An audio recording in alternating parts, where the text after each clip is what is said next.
Hola, esto es Conversaciones con Sebastián Galliani, episodio 51. Nuestro invitado de hoy es Pablo Guidotti. Pablo es doctor en Economía por la Universidad de Chicago y profesor plenario de la Universidad Torcuato Di Tella. Fue vicepresidente del Banco Central y secretario de Hacienda durante el gobierno del presidente Menem. Hola Pablo, ¿cómo estás? Muy bien, Sebastián. Un placer estar contigo. Igualmente. Bien, mira, me gustaría empezar por la crisis financiera en la que estamos, ¿sí? Yo creo que más o menos hace 2 meses se han comenzado a desatar la misma, ¿sí? Eso se vio reflejado en una fuerte caída de los precios de la deuda en pesos. Y en las últimas 3 semanas, sí, en una mega emisión que hizo el Banco Central para evitar que esos precios caigan, lo cual no lo lograron. Y también hubo una fuerte suba del dólar blue antes de que se vaya Guzmán, sí, subió 20% y ahora estos días parece haber retomado también esa suba, sí. Entonces, la primera pregunta que te quiero hacer es si vos crees que Guzmán renunció, pues ya no podía frenar esta crisis económica. Sí, yo creo que su renuncia no se debe a que no le dieron el control del Central y Energía, que es lo que apareció en la prensa, sino que básicamente él se dio cuenta que digamos, el sendero por el cual iba Argentina era insostenible, que no iba a poder cumplir el programa con el fondo y básicamente, digamos, abandonó el barco dejando, digamos, un gran problema digamos, a quien lo suceda, ¿no? Al mismo tiempo, también es cierto que al renunciar él, posiblemente se abre una etapa en la cual el fondo, digamos, aceptará renegociar, no sé bien todavía en qué términos, eso es algo que podemos hablar, el programa que está vigente, cosa que hubiese sido mucho más complicado hacerlo con las mismas autoridades a las cuales no solo le aceptaron un programa extremadamente liviano, en mi opinión inconsistente, y al que además le flexibilizaron las metas del segundo trimestre para poder justificar el cumplimiento de las del primer trimestre.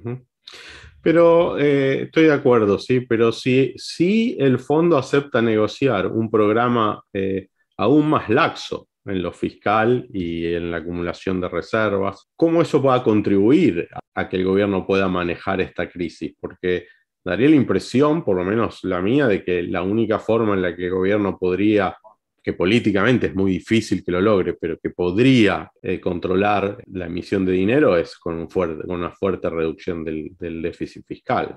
Sí, tenés toda la razón. Yo no creo, digamos, necesariamente que el fondo esté dispuesto a negociar el mismo programa, pero más laxo. Quizás eso es lo que espera el gobierno, pero creo que va a tener o sea, creo que lo que está sucediendo era anticipable y mostraba que en varias dimensiones el programa era inconsistente. Yo creo que efectivamente hoy en día es inevitable para cualquier programa, ya sea del fondo o del mismo gobierno, va a ser necesario tomar medidas fiscales mucho más duras que las que estaban previstas, ¿sí? Pero eso no es solo lo que se necesita. O sea, parte de la inconsistencia que tenía el programa era que, primera cosa, trataba de reducir el financiamiento monetario y aún con la meta de 2,5 del producto,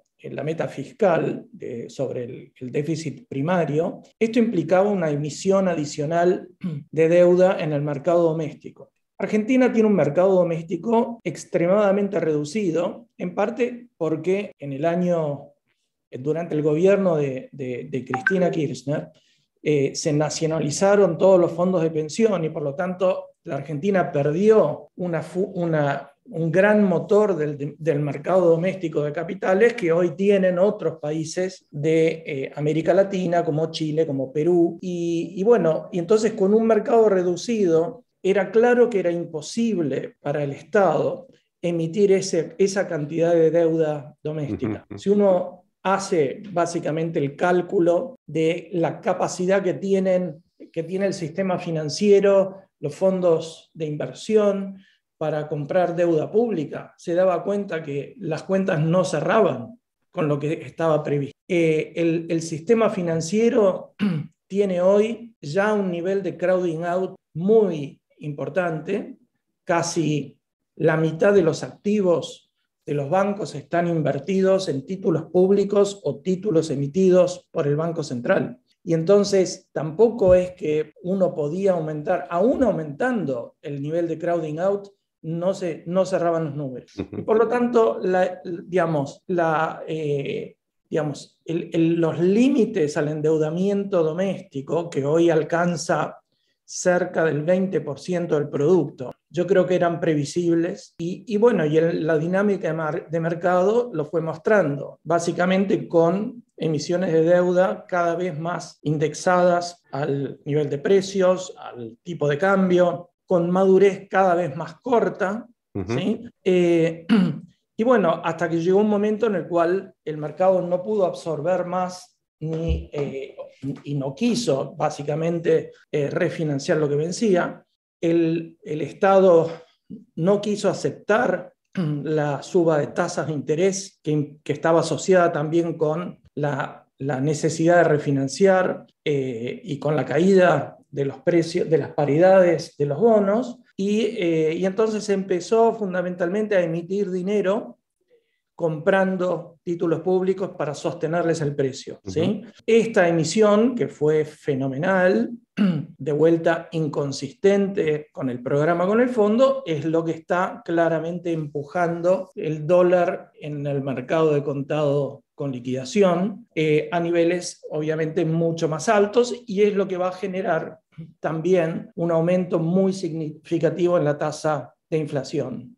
El segundo aspecto importante, además de lo fiscal, digamos, que yo creo que está mal pensado en el programa con el fondo, y aquí yo creo que es importante reconocer que la responsabilidad es compartida por el fondo, porque a la larga aceptó ese diseño, es el supuesto de que se podía achicar la brecha entre el dólar financiero y el dólar oficial, aumentando la tasa de devaluación del dólar oficial.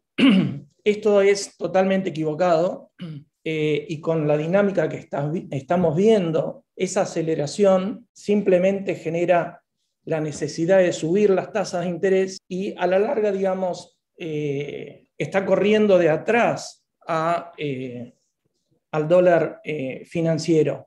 Entonces, yo creo que, digamos, lo que se va a plantear en la discusión con el fondo, posiblemente, digamos, cuando uno le escucha a la ministra Batakis hoy, ¿no? Y dice, bueno, independientemente de si es cierto, si es lo que efectivamente piensa o no, pero ella públicamente ha manifestado, bueno, que cree en el equilibrio fiscal, que es necesario aumentar las exportaciones y que es necesario aumentar las reservas. Si uno dice, bueno, estas tres cosas que son razonables, ¿no? ¿En qué se reflejan en un programa con el fondo? Obviamente, primero, un ajuste fiscal muy importante. Y luego, digamos, en lo monetario cambiario, esto se refleja en la necesidad de ajustar el tipo de cambio oficial.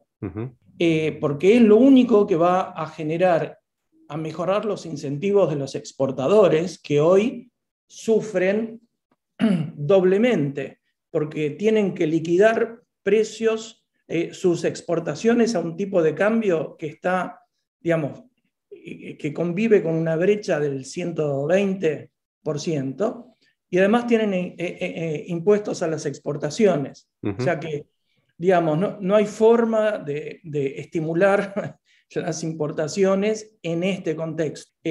Por lo tanto, ahí yo creo que es una de las grandes motivos por los cuales va a ser necesario, y el fondo creo que le va a pedir un ajuste del tipo de cambio oficial. Y la segunda es que también eso va a ser necesario para cumplir con el objetivo de acumular reservas. Ujú. Hoy en día mantener la situación que está a nivel monetario, con una emisión galopante de dinero y tratar de mantener un tipo de cambio oficial que se ajusta muy lentamente, es la receta para que todos los argentinos salgan corriendo a buscar dólares en vez de generar las condiciones como para que el Banco Central compre.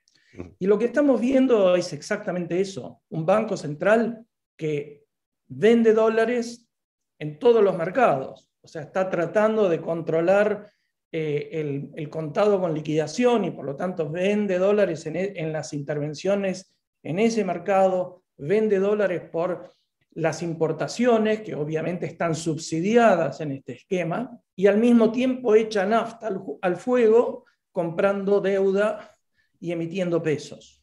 Bueno, y vende dólares porque no corrige los desequilibrios, y mientras no corrija los desequilibrios no va a cambiar el exceso de demanda por dólares, ¿no? O sea, Exacto. Y esto, digamos, cuando uno lo mira incluso desde el punto de vista de la teoría económica, cuando miramos cómo funciona un régimen de controles de capitales, de tipos de cambios desdoblados, es obvio que si existe una emisión excesiva de dinero que es inconsistente con la política cambiaria del dólar oficial, esto es un estímulo a las importaciones. O sea, es un estímulo a todo lo que la gente pueda acceder que no sea pesos. O sea, la forma, o sea, cuando existe una libre movilidad de capitales, los problemas se reflejan rápidamente por la cuenta capital. ujú. ¿Sí? Pero cuando uno restringe la cuenta capital, básicamente lo que termina pasando es que la gente, bueno, va a los mercados de dólares como el contado con liquidación financieras, o si no, compra bienes importados que están de alguna manera subsidiados por el dólar oficial. Y entonces ahí es donde aparece, cuando el déficit, cuando digamos, las necesidades que vienen por las importaciones se hacen mayores, es donde entonces aparece nuevamente el gobierno tratando de restringir las importaciones. Y Ujú. eso en la Argentina, donde las importaciones son prácticamente en la grandísima mayoría bienes, insumos para la producción, eso es básicamente una receta para entrar en recesión. Por lo tanto, creo que, digamos, acá hay un problema muy serio de diseño del programa de Argentina con el fondo, que creo que evidentemente es, digamos, una herencia muy mala que dejó Guzmán para digamos, la actual ministra. Y también es una muestra que el Fondo Monetario realmente, digamos, no entendió la dinámica de lo que está ocurriendo en la Argentina.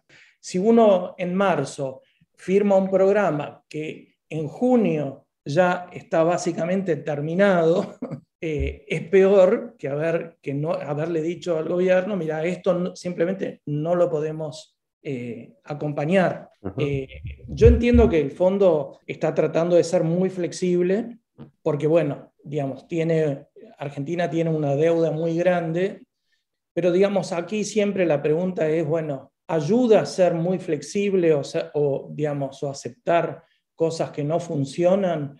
O lo mejor es decir, bueno, sigamos hablando y tratemos de que eventualmente el gobierno entienda en los problemas. O sea, Argentina, por ejemplo, hace una reestructuración de deuda privada en el 2020 y adopta un criterio que realmente, digamos, es inconsistente nuevamente con los incentivos, ¿sí? O sea, Argentina elige reestructurar la deuda sin hacer ninguna quita de capital y básicamente eliminando todos los intereses, cosa que fue patear todas las obligaciones al gobierno siguiente con tal de no pagar nada durante este gobierno.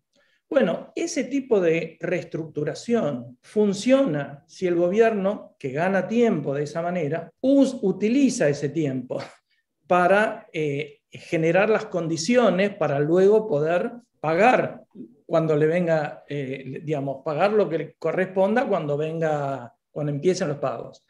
Pero esa forma de pensar no es la forma de pensar de los políticos, típicamente. Si a los políticos vos le das una situación en la cual no tienen que enfrentar ningún pago durante todo su gobierno, no van a hacer el esfuerzo fiscal para que la próxima administración pueda cumplir con el servicio de la deuda.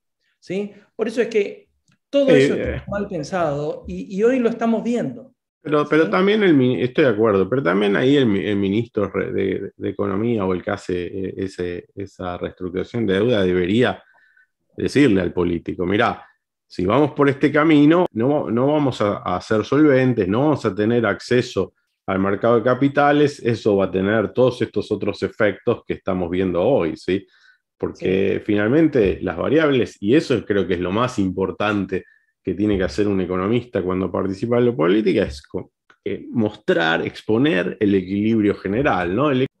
Tenés toda la razón. Yo creo que quizás el ministro tampoco lo entendió. Digamos, ahora, también es cierto que hoy en día la Argentina enfrenta una gran debilidad política, o sea, dentro del gobierno, y es muy difícil pensar que una persona o un equipo económico pueda convencer digamos, al ala política del gobierno de tomar, digamos, las reformas que son necesarias. Fíjate que el otro aspecto del programa con el fondo es que tanto el presidente como el ministro se jactaban de que habían logrado un Extended Fund Facility sin ninguna reforma estructural. ¿Sí? O sea, yo creo que posiblemente había una falta de entendimiento también por parte del equipo económico, pero también es cierto que si hubiese habido entendimiento, posiblemente no hubiese habido apoyo. Y hoy la situación política es aún peor. Por eso es que, independientemente, digamos, de la postura que tome la nueva ministra, la situación está bastante complicada y sus manos están bastante atadas por la herencia que recibe. Sí, a eso quiero hacerle follow-up. O sea, vos tenés, obviamente, una crisis política donde el sector de la vicepresidenta tiene o quiere una política económica que es tan o más inconsistente que la que hay, y que eso va a chocar con la necesidad de resolver el problema y dentro de esa resolución del problema tener un mejor programa con el fondo. Entonces, pero aún si, y muchos analistas dicen, no, el problema es que no se ponen de acuerdo, pero yo creo que si hoy se ponen de acuerdo sería sobre lo que quiere Cristina, con lo cual no sería una contribución a la solución. Entonces vos tenés, pero si pasase un milagro y Cristina dice, bueno, está bien, no voy a vetar ninguna política, ustedes saben lo que mejor les parezca, igual hay una crisis económica que, aún yendo a una renegociación con el fondo, es muy difícil de manejar porque vos ya tenés que, como dijiste vos, tenés que hacer una devaluación y tenés que hacer un fuerte ajuste fiscal. Y ese ajuste fiscal me parece que tiene que ser lo suficientemente fuerte como para cambiar las expectativas cuando vos devalúes con una inflación que ya está a 3 dígitos. ¿Sí? Exacto. Sí, a ver, hay varias lecturas de cómo uno mira el enfrentamiento político, digamos, porque la realidad es que ni Cristina ni Alberto Fernández realmente saben de economía, ¿sí? Entonces, una interpretación es que Cristina se da cuenta que hay un problema serio. Después, cuando ella propone soluciones, las soluciones son malas porque ella no conoce cómo hacerlo, ¿no? Y quizás si tuviese alguien, digamos, que conozca más en materia económica, quizás al final lo adoptaría. Yo veo que ella básicamente lo que está diciendo acá, acá hay una explosión en marcha y nadie está haciendo nada. Y por el otro lado, Alberto parece como que no se da cuenta de lo que está ocurriendo. Y tampoco hace nada. Entonces, como no hace nada, parece más conservador, ¿no? Pero, o sea, yo creo que hay digamos, una situación realmente complicada, en parte porque hay una inacción del Poder Ejecutivo muy importante. Y también es cierto lo que vos decías.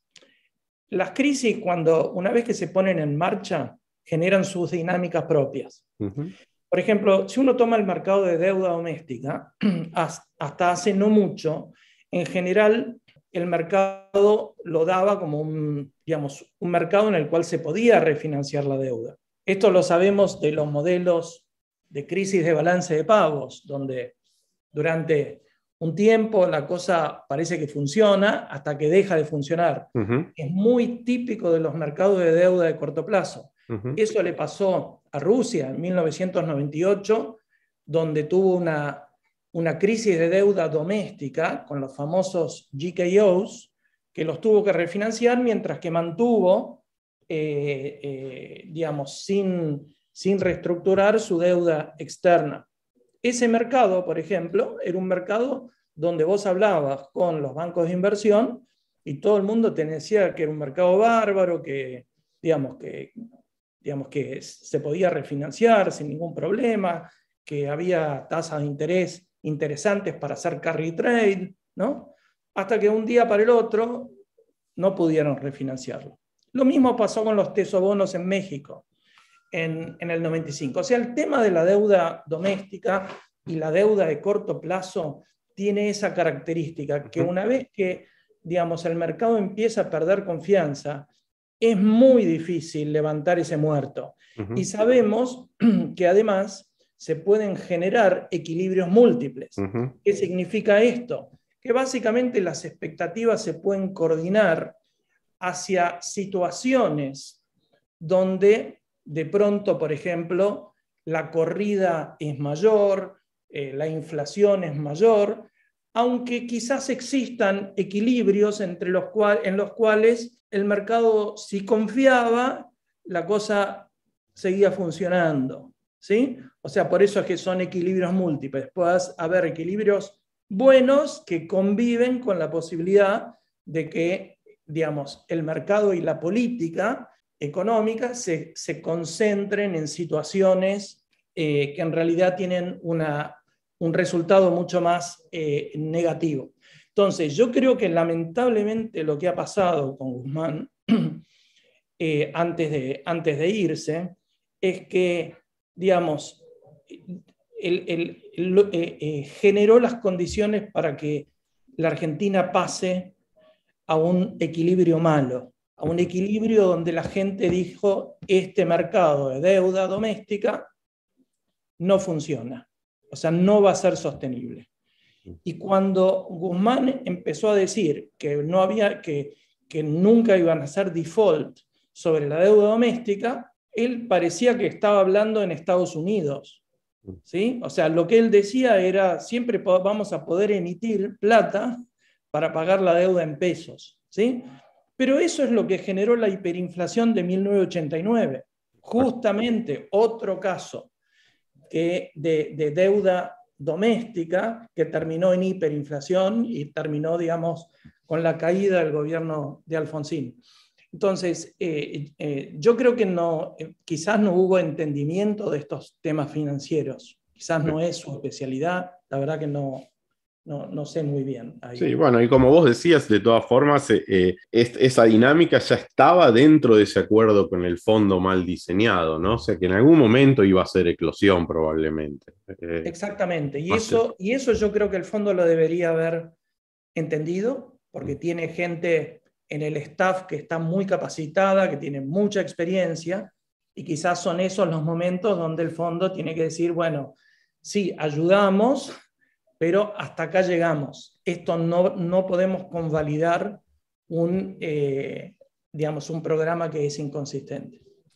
Para terminar con la crisis argentina, te quería además adicionar el hecho de que la gran anomia institucional que caracteriza al país hace todo mucho menos previsible. Digamos, es cierto, estas son situaciones de transición donde parece que muchas cosas, hay muchos caminos alternativos, pero también es cierto, para poner una nota más optimista, que posiblemente algo que no ocurrió en el 2015, digamos, a 2016, en esta situación es posible que esta crisis, que es mucho más profunda, lleve a cambios políticos más importantes y que el próximo gobierno de un signo distinto posiblemente tenga control del Congreso y capacidad para implementar reformas mucho más rápido, ¿sí?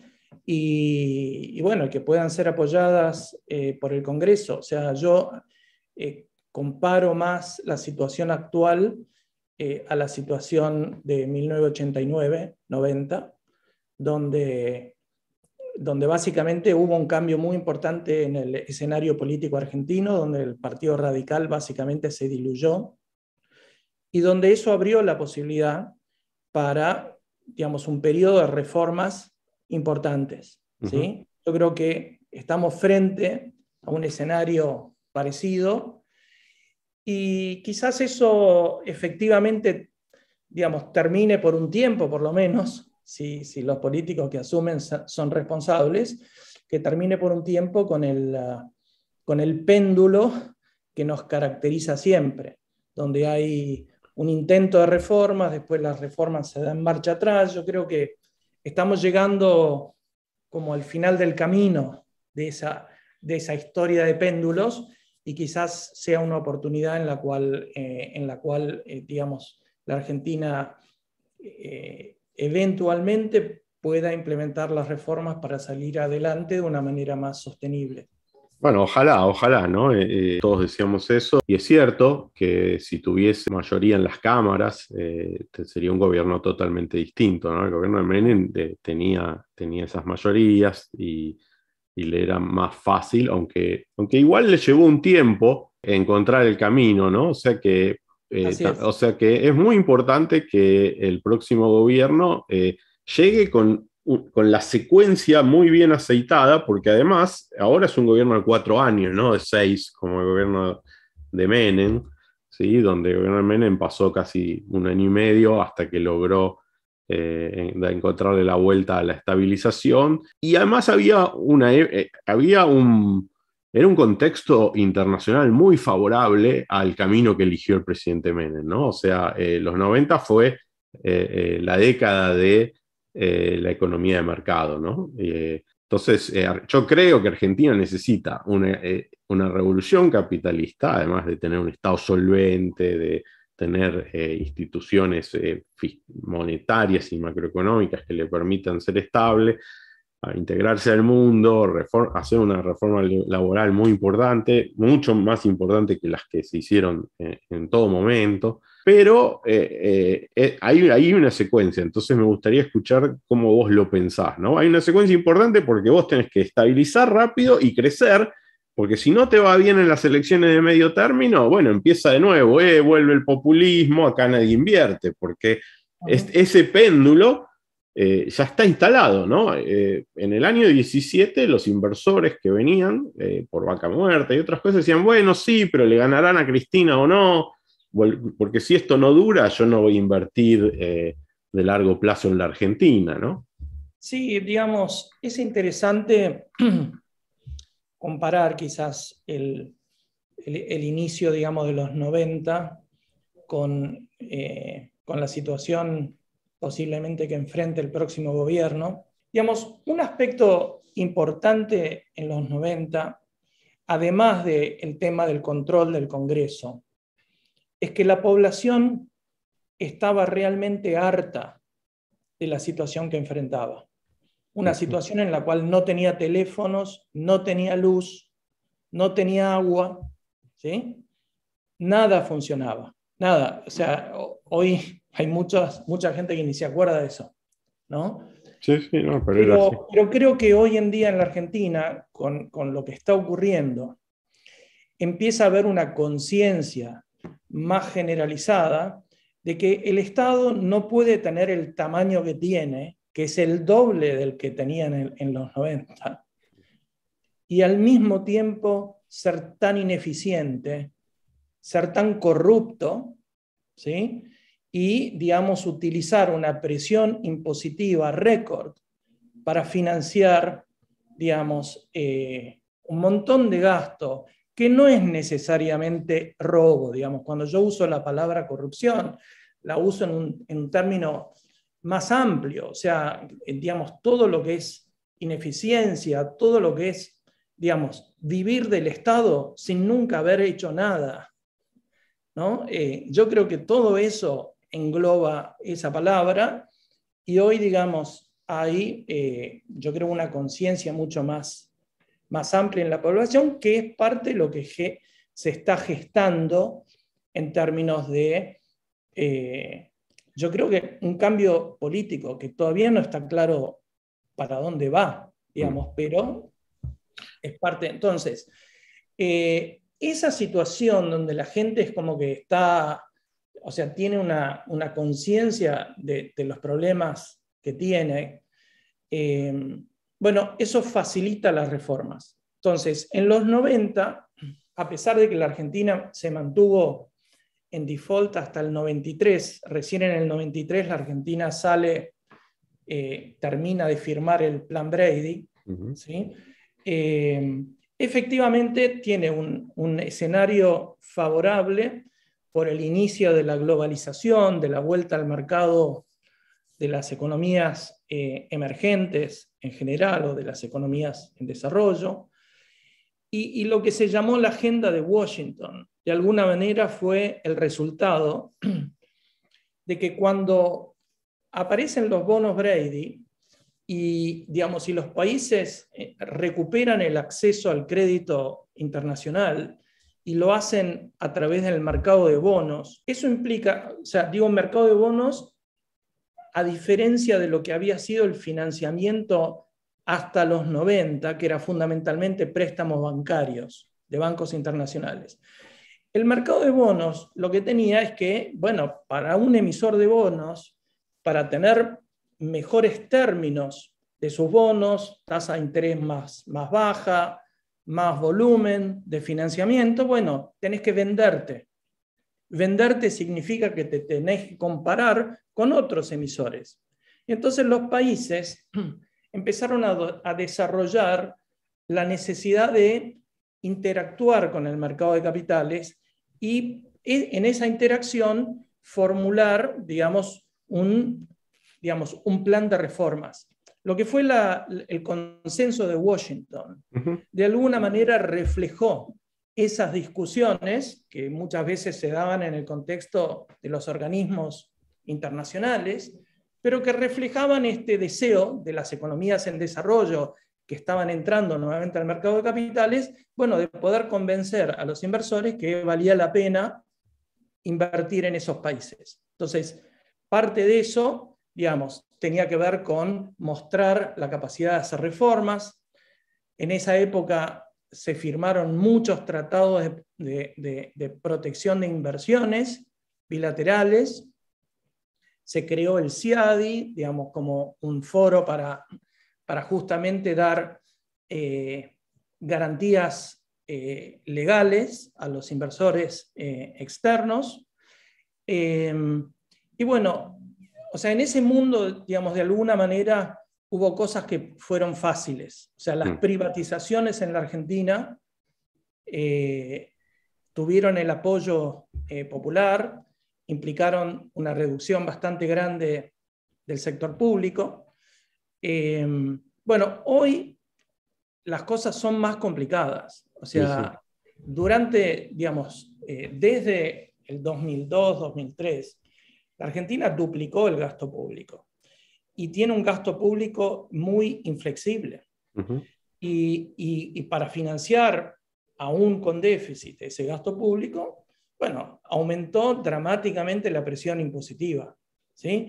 Entonces, hoy, digamos, un gobierno que entra tiene muchas menos, digamos, tiene una tarea más difícil, yo diría, de la que enfrentó el gobierno en los años 90, ¿no? Estoy de acuerdo totalmente. O sea, los problemas domésticos, el tamaño del Estado y además el hecho de que el Estado creció mucho, pero además creció mucho los estados subnacionales, con lo cual en un país federal es mucho más difícil, ¿no?, de reformar, por más que el gobierno central quiera hacerlo.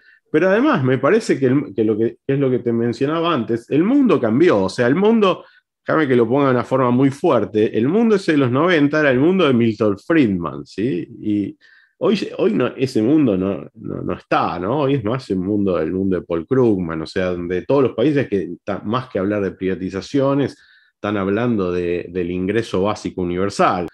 Me parece que, por eso decía, los 90 fue el mejor contexto que podías tener después de una crisis que no era solo el periodo Alfonsín, ¿no? La provisión de bienes públicos tenía un deterioro de décadas y que hizo una eclosión que permitió en un contexto muy particular todas esas reformas. Entonces esto es mucho más difícil, estoy de acuerdo con vos, y es importante, por eso insisto, en tener muy clara la hoja de ruta y explicársela a la sociedad, porque no hay la posibilidad de cambiar exitosamente en un periodo de gobierno. Entonces se necesita que la sociedad acompañe a ese proceso, me parece, más que un periodo de gobierno.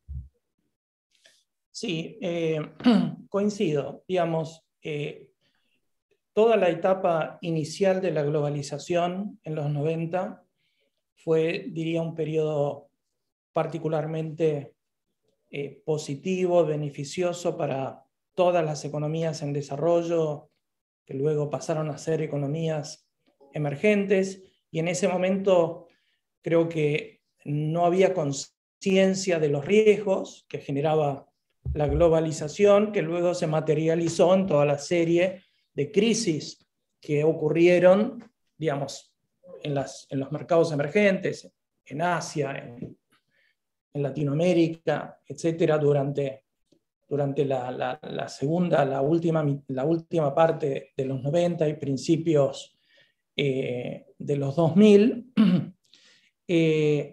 Hoy, digamos, no tenemos para nada la situación, digamos, de euforia, de influjos de capitales de principios de los 90, o sea que la situación es más complicada.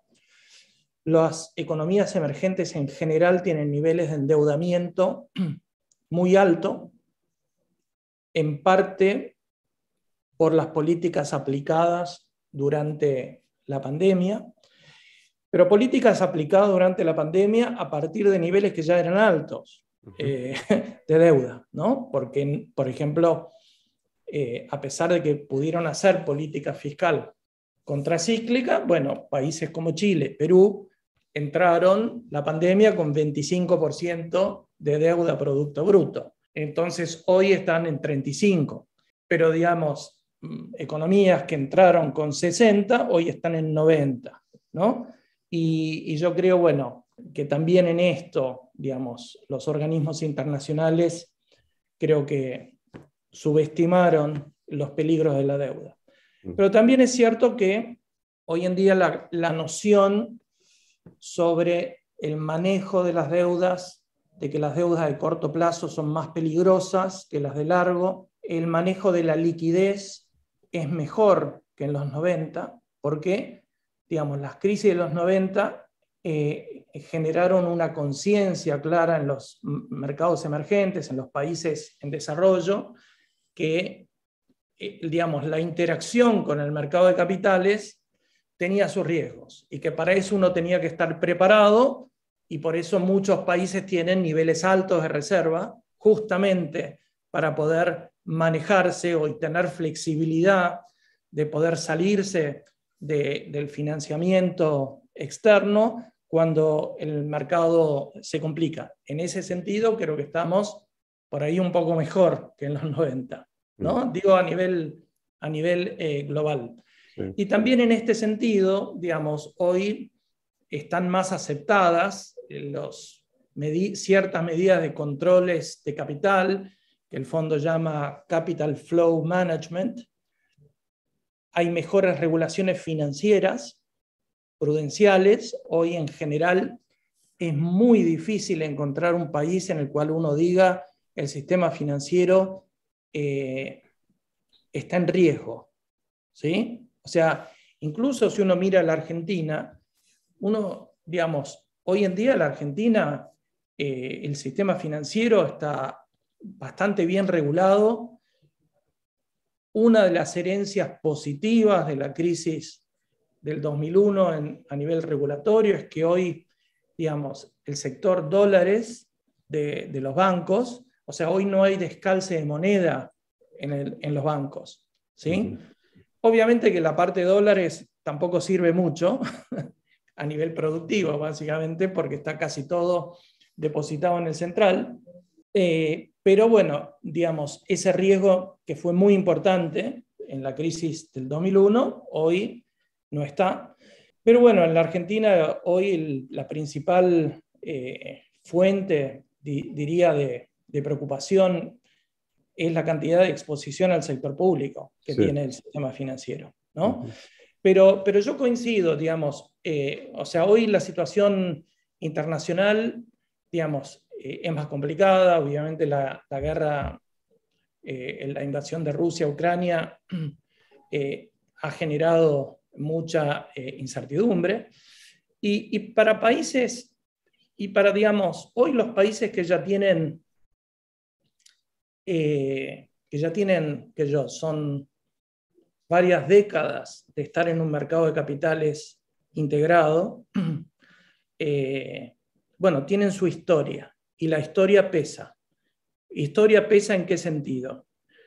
Política monetaria, muchos países que entraron los 90 con tipos de cambio fijo, porque era básicamente los regímenes que se adoptaron en situaciones de inestabilidad financiera, donde era muy importante tener un ancla monetaria clara, y por eso, digamos, tenían en la mayoría, la gran mayoría, tipos de cambio flexible, fijo.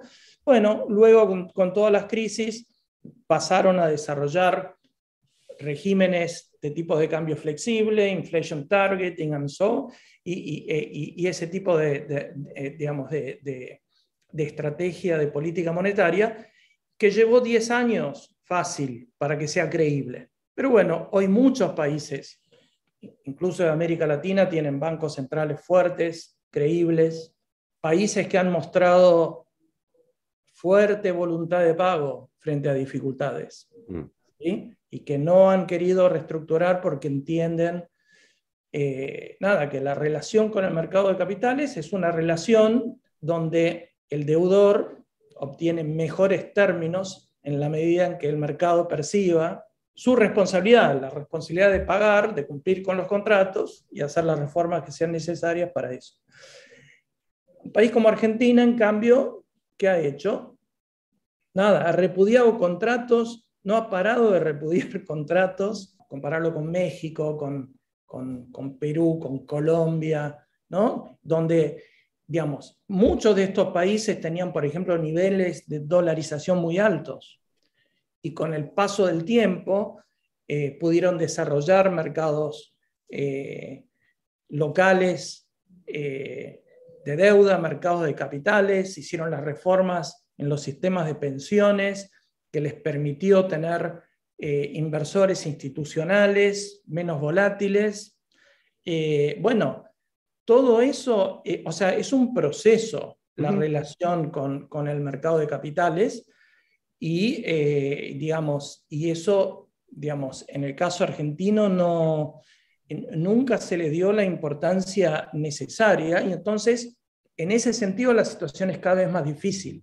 O sea, coincido con vos que en el 90 era más fácil porque, digamos, salías de un problema sistémico de deuda que había sido generado en parte por los efectos de la política monetaria de Estados Unidos, Pero a partir de ahí hubo gran diferenciación entre países. O sea, vos fíjate que en 1997, después de haber superado la crisis del efecto tequila, que fue muy importante en la Argentina en el 95, bueno, Argentina estaba mejor, tenía una calificación crediticia que estaba a un escalón de investment grade y era mayor a la calificación crediticia de México y de Brasil. Muchas veces en la Argentina es como que uno dice, no, fue todo igual. No, no fue todo igual. O sea, Argentina durante los 90, incluso tuvo 3 años seguidos de deflación, no inflación. Deflación que estaba reflejando una situación muy complicada a nivel internacional, que era la situación de todas las crisis en mercados emergentes, la baja de los precios de los commodities, ¿sí? Y que Argentina la estaba enfrentando con un régimen de tipo de cambio fijo como era la convertibilidad, digamos, ¿no? Pero, digamos, yo creo que yo muchas veces me gusta hacer la comparación con Perú, porque Perú en cierta medida comparte el mismo punto de partida con la Argentina. O sea, Perú y Argentina, los dos tuvieron hiperinflación en el 89-90. ¿Sí? Perú además tuvo todo el problema, digamos, de Sendero Luminoso, o sea, digamos, bueno, los dos países tenían altísimos niveles de dolarización, ¿sí? Justamente porque la moneda no había perdido totalmente valor. Bueno, los dos países de alguna manera siguieron el camino del consenso de Washington, con reformas estructurales, mejoras significativas en las cuentas fiscales. Argentina tenía superávit primario en el 98. Y por eso llegaron, supongamos, al 2000, con niveles de deuda a Producto Bruto que eran apenas por arriba del 40%. ¿Sí? Pero bueno, la Argentina fue por otro camino. ¿Sí? O sea, la Argentina fue por el camino que llevó a la crisis del 2001, medidas de default, especificación asimétrica, toda esa cuestión, ¿sí? Y bueno, y estamos donde estamos. Perú, en cambio, siguió construyendo un camino de mejora de sus cuentas fiscales, creó un Banco Central independiente. Hoy Julio Velarde es un reconocido banquero central que ha estado ahí por mucho tiempo. Eso le permitió dejar de depender de las emisiones de deuda en el exterior, crearon un mercado de deuda doméstico importante, pero fundamentalmente mantuvieron una regla fiscal, adoptaron una ley de responsabilidad fiscal y, como decía antes, llegaron a la pandemia siendo con Chile los dos países de menor endeudamiento de la región, 25% de producto de deuda pública. ¿Sí? Y eso les permitió la flexibilidad para hacer políticas contracíclicas durante la pandemia de 2020, y hoy igual están con niveles de endeudamiento bajos, justamente porque partieron de bueno, esos caminos divergentes que tuvo Perú y que tuvo Argentina, o sea, Perú hoy es un país donde la dolarización disminuyó un montón, ¿sí? Porque la gente empezó a creer más en su moneda. Y vos fíjate que es interesante el caso, porque incluso es un país que recientemente ha tenido, si querés, una fragmentación política muy importante, con un presidente como Castillo que es muy cuestionado. Pasó primero por el ejemplo de Humala, que en realidad fue una muy buena experiencia, porque fue la primera, digamos, igual que pasó con Lula y con el Frente Amplio en Uruguay. Bueno, son países que mostraron que tenían fortaleza institucional y que, a pesar de que los mercados podían estar preocupados por un cambio, por un viraje a la izquierda de las políticas, dijeron no, vamos a mantener la responsabilidad. Y todos estos casos son casos que mantuvieron su responsabilidad en materia económica. Y eso fortaleció la credibilidad de estos países. Y hoy entonces tenemos una situación de bastante fragmentación política en Perú, y sin embargo Castillo mantuvo el mismo presidente del Banco Central, mantuvo digamos, la solvencia económica. O sea que, digamos, a mí me gusta ese ejemplo porque de alguna manera muestra que los países pueden salir adelante y que uno necesita, digamos, la voluntad de hacerlo, ¿sí? Es como los individuos, ¿sí? O sea, al Sí. final... Ahora, yo cuando, la verdad, para no parecer alguien que con el diario del lunes dice las cosas, ¿no? Pero dice, o sea, yo creo que en el 91 hubiese adoptado la convertibilidad. O sea, creo que fue algo muy útil que le permitió a Argentina salir y hacer después un montón de reformas. Ahora, Perú no adoptó la convertibilidad nunca. ¿Crees que eso lo ayudó al final del camino? No? Porque digo, nosotros sabemos, ¿no? Los economistas, que si vos te pegás, te trae un montón de beneficios cuando tenés mucha volatilidad nominal, pero cuando domina la volatilidad real, bueno, te complica mucho el manejo económico y también financiero si hay descalce. Entonces, ¿qué Sí, reflexión haces de eso? sí, o sea, es una discusión muy interesante, ¿no? Porque tiene que ver con la elección de régimen monetario, de régimen cambiario, frente a los distintos tipos de shock. Digamos, ambos países empezaron con tipo de cambio fijo, Ujú. ¿sí? Era un poco la elección natural de países que habían tenido tanta inestabilidad financiera y monetaria y que, por ende, digamos, no se podían dar el lujo de tener, digamos, un régimen distinto, ¿sí? Yo diría que en el caso de Argentina, la convertibilidad fue, digamos, un régimen muy ingenioso y que ganó mucha credibilidad y que le permitió, por ejemplo, consolidar una fuerte credibilidad durante la crisis del tequila, donde mucha gente, vos fíjate que en la crisis del tequila, el sistema financiero argentino pierde 30% de sus depósitos en 3 meses. O sea, una crisis que ningún país hubiese soportado. Mm. Y la Argentina la soportó con el régimen de convertibilidad.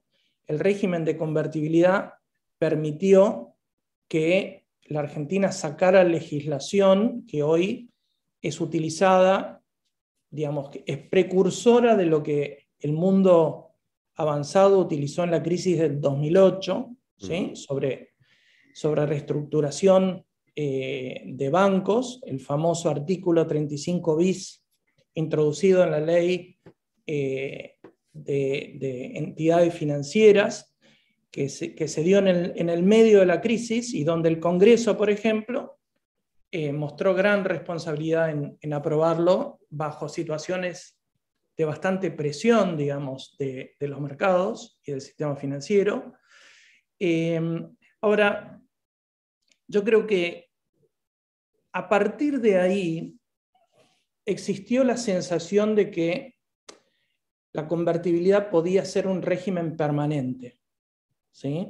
Justamente porque había pasado una prueba muy importante.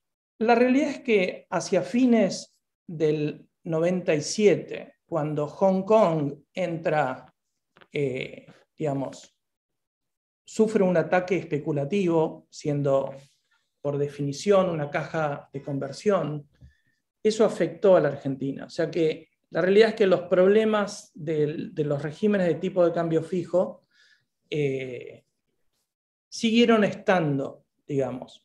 O sea, si uno escribiese, de hecho yo sé que, por ejemplo, Domingo Cavallo considera, o sea, él tenía quizás una visión de la convertibilidad, incluso creo que Horacio Liendo también, una visión más como un régimen temporario, un régimen que iba a servir durante la estabilización, pero no necesariamente como un régimen de largo plazo. Creo que es una discusión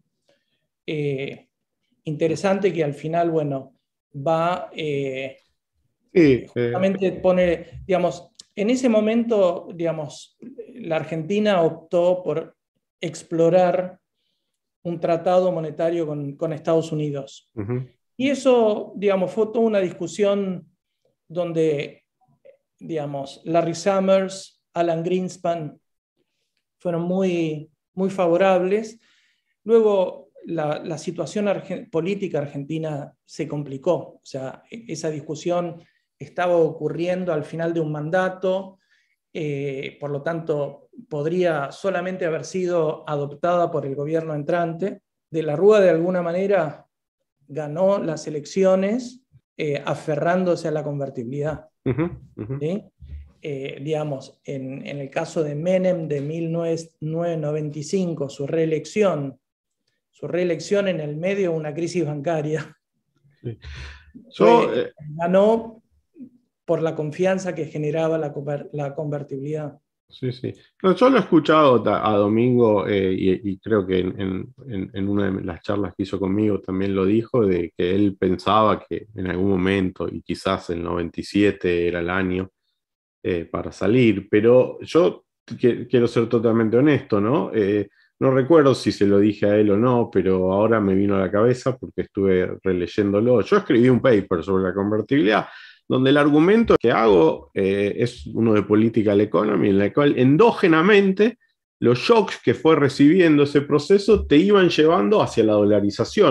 Podía terminar, como vos decís, en esa negociación que hiciste. Ahí te quiero hacer una última pregunta. Ahora se ha estado discutiendo, y vi que vos lo discutiste, a raíz del libro de Emilio Campo y Kachanowski, la posibilidad de dolarizar. Y el argumento es, mira, si el próximo gobierno no estabiliza rápido, no va a tener el capital político, o sea, un argumento similar al que podría ser Cavallo, el capital político para hacer las reformas que tiene que hacer, y entonces va a ser muy, muy difícil. Y vos, que si bien hacia fines de 90 veías como un camino que podía ser bueno, hoy crees que no. Entonces, ¿por qué? Sí, primero déjame que vaya, digamos, vuelva sobre el punto que vos hiciste. Sí, en esa época, primera cosa, la salida del efecto tequila generó mucha confianza y la Argentina, por ejemplo, en el año 97 crece al 8%. En el 98, que es el año en el cual empiezan todos los grandes problemas, hace default Rusia, la Argentina, gracias al primer semestre, termina con una tasa de crecimiento del 3,8%, ¿sí? Y de ahí, bueno, empiezan estas discusiones, de alguna manera como para, digamos, decir, nos fortalecemos en la dirección del régimen que existía, que era la convertibilidad, mientras que otros países, bueno, enfrentaron crisis. Suponete Brasil. Brasil tiene una devaluación en el 99, digamos, se arma todo un lío, pero después mirás hoy Brasil, bueno, y Brasil después de eso significó la salida de Brasil del régimen de tipo de cambio fijo. Y hoy tiene un banco central independiente. México tiene la crisis del tequila, y eso fue la caída del régimen de tipo de cambio fijo que había tenido México, y hoy México tiene un banco central independiente. Argentina no tuvo crisis. Y entonces es como que, bueno, quizás hoy diría, bueno, quizás hubiese sido mejor que hubiese tenido una crisis y quizás hoy teníamos un banco central independiente. Pero bueno, digamos, yo creo que en ese momento, justamente como vos decías, los incentivos están más bien a mantener la convertibilidad. Y igual yo te voy a decir, mi convicción es que la crisis del 2001 fue una crisis política. Argentina no necesitaba ni devaluar ni especificar. Y eso lo he sostenido, incluso he escrito sobre eso. ¿Sí? O sea que En eso creo que no, digamos, los que opinan que era inevitable, todo eso, yo no coincido para nada con eso. Ahora, lo que se discute hoy como dolarización, y yo entiendo que se parece más a lo que ocurrió con Ecuador. Ecuador en el año 2000 dolariza, en el medio también de una fenomenal crisis bancaria, crisis financiera. E interesantemente, Ecuador, si uno lo mira desde el punto de vista de la teoría, es un país al que uno no le recomendaría un tipo de cambio fijo o una dolarización, porque es un país que tiene muchos shocks reales, porque es un país que exporta 2 o 3 commodities y nada más, hoy fundamentalmente petróleo, ¿sí? Y entonces, digamos, es una economía donde lo que predominan son los shocks reales y quizás ahí debería tener un régimen de tipo de cambio flexible, ¿sí? Pero claro, en ese momento, frente al dilema de una crisis financiera y de la falta de credibilidad, Ecuador privilegió la credibilidad monetaria a la flexibilidad de poder responder a shocks reales. Entonces, la gente que hoy habla de dolarización en la Argentina, yo creo que de alguna manera tienen en cuenta ese escenario. Argentina igual es una economía que tiene menos shocks reales, es una economía mucho más diversificada. Pero, digamos, esta discusión es totalmente distinta a la que ocurrió a fines de los 90, donde era más bien un tratado con devolución del señoriaje, digamos, que permitía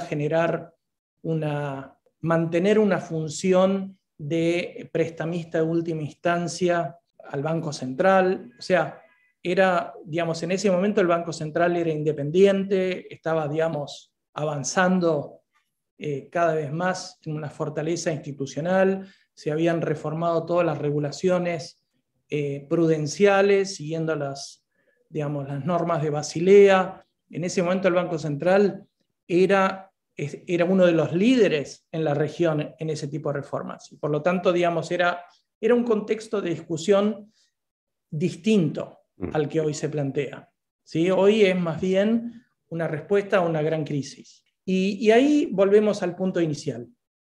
¿Yo por qué digo que no a la dolarización hoy? Bueno, independientemente que hoy no hay reservas, o sea, hay problemas de instrumentación muy importantes. La Argentina hoy el problema que tiene es fiscal, que obviamente que se traduce luego en una enorme inestabilidad financiera y monetaria.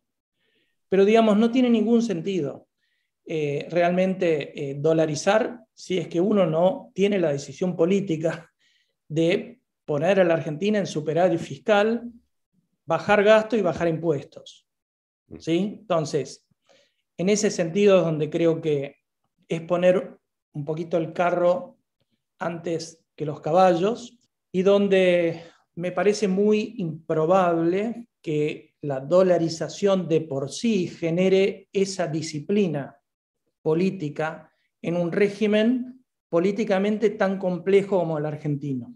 Porque, digamos, cuando uno dice la convertibilidad, el tipo de cambio fijo en la convertibilidad fue solo un elemento, y quizás ni siquiera el elemento más importante.